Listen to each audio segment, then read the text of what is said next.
My name is Gwyn Everly, and I'm the co-owner of J. Render's Southern Table and Bar.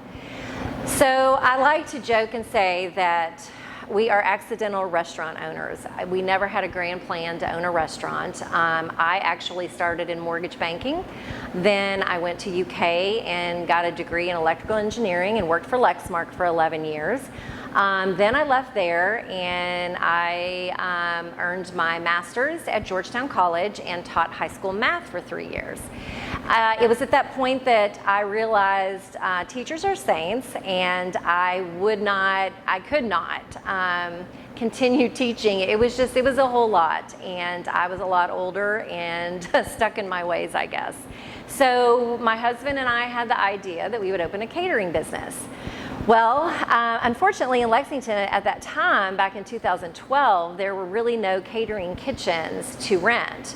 And, there was the cost associated with it. We had no income from the food truck or the catering yet. So we ended up buying a commercial kitchen on wheels, which is a food truck that we affectionately call Big Red. So we kept doing the food truck for 4 years. Eventually, I quit teaching. My husband quit his other job, and we focused solely on the food truck and the catering business. Then 4 years later, we felt like it was logical. The next logical step would be to open a brick and mortar. And so the restaurant opened May 31st in 2016. So we are celebrating 5 years. And it has been a really, really fun journey. The day everything changed, when COVID really kicked us all in the gut, honestly.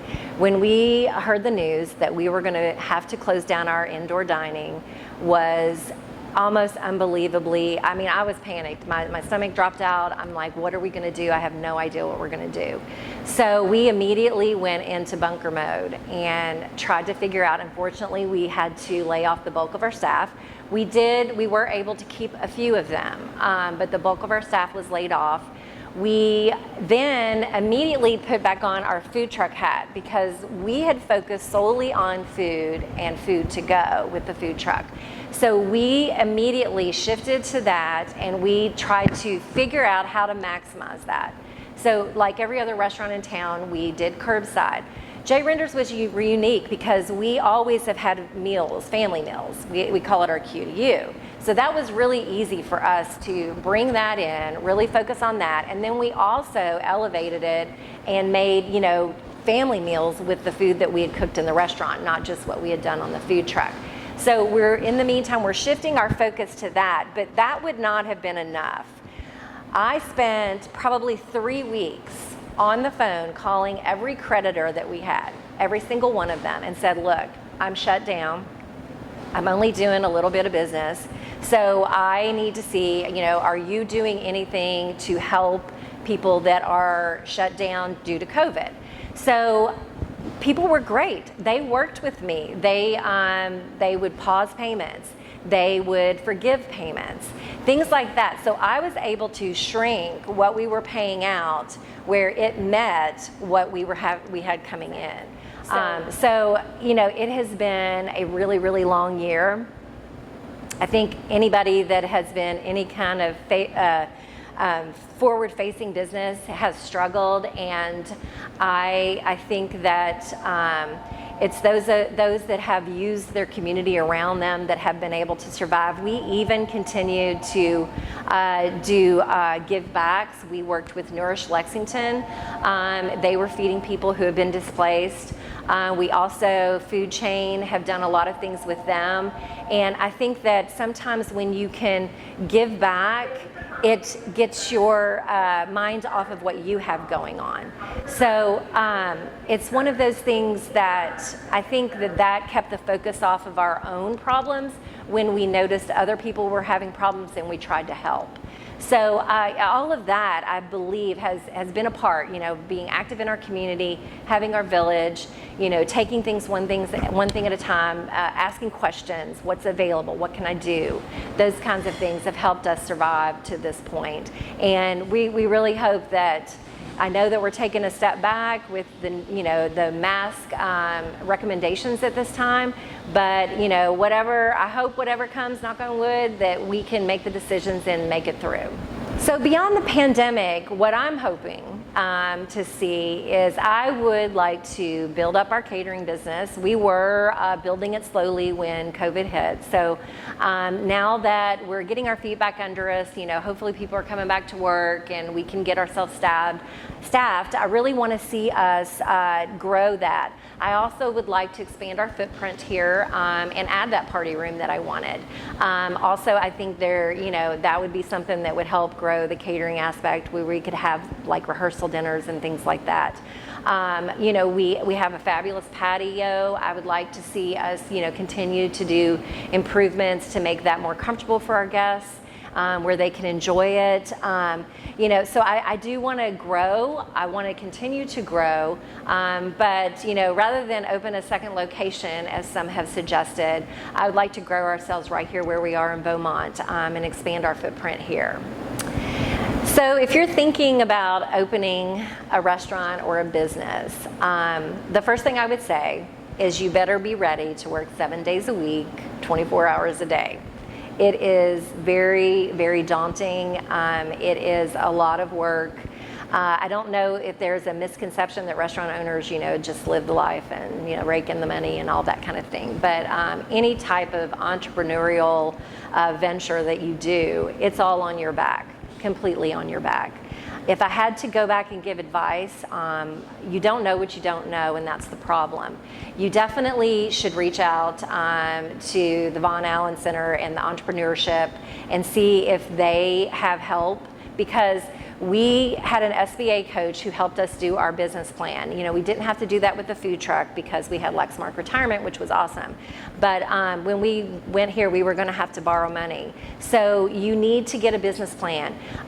If you think you need to borrow $150,000, you probably need to borrow $300,000. I'm just going to tell you that right now. We did not take into account, everything that you have to buy, the tables, the chairs, the sauce caddies, the bottles, the this, the that, the liquor, inventory, the food inventory. When I look around the restaurant, I see it's everything we spent money on. Everything is dollars. It all costs money, and you really need to take into account and get a good grip on what you're going to spend. That was one thing that we didn't do. We didn't get enough financing, and so we had to go back, which is harder to do than doing it at the beginning. So because you don't want to end up having to use your own personal, credit cards or whatever. So you need to make sure that you get enough money to get everything that you need, and you need a cushion. You aren't going to have money flowing in right at the beginning. As I've watched our business grow over the years, I can remember when I would be like ecstatic at certain numbers, and now if we did them, I'd be going, oh my God, what's going on? That kind of thing. So you don't have the business built in. We were lucky, we had the food truck, so we had some visibility and name recognition. So we did get people in. I already had an established Facebook page. I had followers.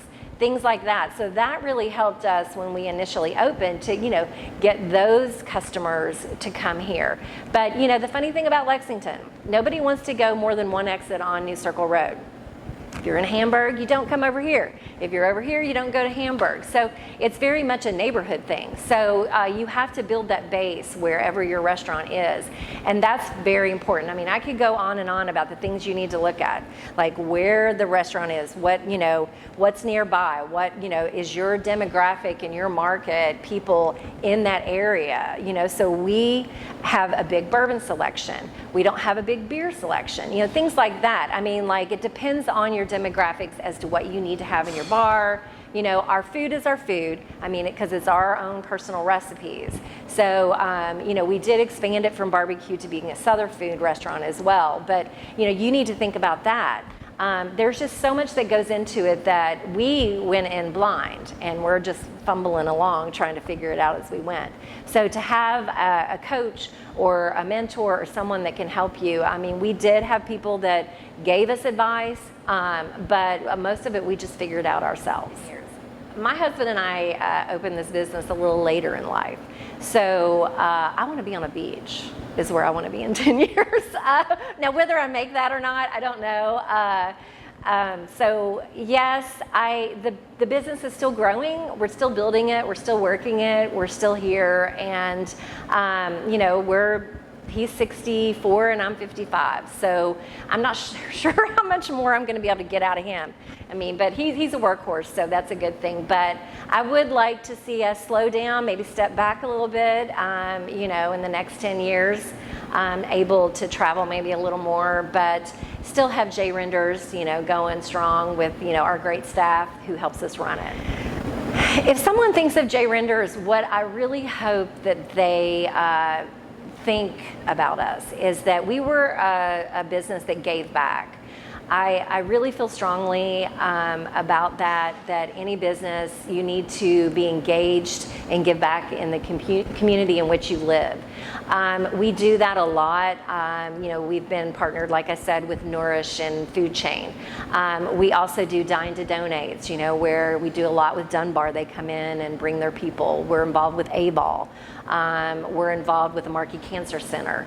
I will donate a basket to just about any cause because I do believe that, you know, where I might not be able to write a huge check, I think that my involvement and the baskets and the little that we do that enable people to raise money, that's our way of giving back. So I think that I hope that our legacy is that J Renders was a restaurant that cared, that would help you if they could, also had really great food, and was more of a family than anything else. So J Renders is located at 3191 Beaumont Center Circle. We are up in front of the Kroger on the back side of the circle. So if you're in this area, you know that terminology, back side of the circle. So you just come around and there's a veterinary office, and then you come down and we're on the end. Our website is www.jrendersbbq, that's JRENDERSBBQ.com. So you can check that out. I do our social media, so I'm very active on Twitter. Not so much. I always, you know, that's a limitation on words is a problem. But we're on Instagram and Facebook, so you can figure out what else is going on in the restaurant, what specials we have, because we do like to keep it interesting and have specials and not just our regular menu items. But we have a great patio. You can come and enjoy live music on Friday, Saturday, Sundays at brunch and Monday nights. So there's just always something going on that you'll enjoy. Okay. Thank you to the Von Allmen Center for Entrepreneurship. It has been my pleasure to be a part of this and to give any words of wisdom that I can give. If you are looking to open a business, you really need to get your village together. And I think that the Von Allmen Center can be part of that. And help you with that. There are also many other places that you can go to get help. The SBA, Commerce Lexington can be a great friend and advocate in all this. So you need to do your homework though. There is a lot of work that needs to go into opening your own business. I think if I had realized how much, because we didn't know what we didn't know, but if I had realized, I might have paused for a second. I'm glad that I didn't know partially just because here we are and we did it and we made it we made it through COVID, so I'm hoping we're going to stick around.